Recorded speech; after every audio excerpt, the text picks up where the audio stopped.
சொல்லப்போனால் அவங்க இன்னொரு சாண்ட்ரா தான். சாண்ட்ரான்னு அழுது சாதிக்கிறாங்க. இவங்க வந்துட்டு பாசம் என்ற அந்த வெப்பன் எடுத்து அவங்க அந்த மாதிரி பண்ணுறாங்க.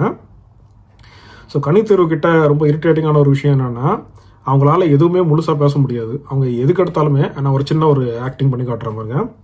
இப்போ ஏதாவது கேட்டாங்க அவங்கள, இல்லை ஏதாவது பேச சொல்கிறாங்க அப்படின்னா, அது வந்து அது என்னென்னா, அப்போ என்ன ஆச்சு சார், எதுக்கு உன்னை என்ன கேலப்பிங் ஸ்டேஜில் இருக்கியா, எதுக்கு அப்படி அப்படின்ற, ஆஸ்துமா பேஷண்ட்டா, யார் நீ, எதுக்கு அந்த மாதிரி பேசிகிட்டு இருக்க, நல்லா தான் கொஞ்சம் மூச்சு இழுத்து நார்மலாக காம் டவுன் ஆகிட்டு நீ பேசுகிறதே அப்படி தானா, நீ அந்த மாதிரி பேசுனா வந்து உன்னை எப்படி பார்க்க முடியுங்களாலா, சரி அதை தான் எப்படியோ போத்துக்கிட்டு போகிறோன்னு வச்சுக்கோங்க. ஒரு அண்டங்காக்கா மாதிரி ஒரு மூஞ்சி வச்சுக்கிட்டு என்ன இந்த ரொம்ப எப்படி சொல்கிறது, நீ வந்து எல்லாரையும் குறை சொல்கிறதோ பார்வதியை குறை சொல்கிறதோ அதெல்லாம் நீ பண்ணிக்கிட்டு இருக்க என்ன. அதாவது லுக்ஸ் மட்டுமே மனுஷனுக்கு முக்கியம் கிடையாது.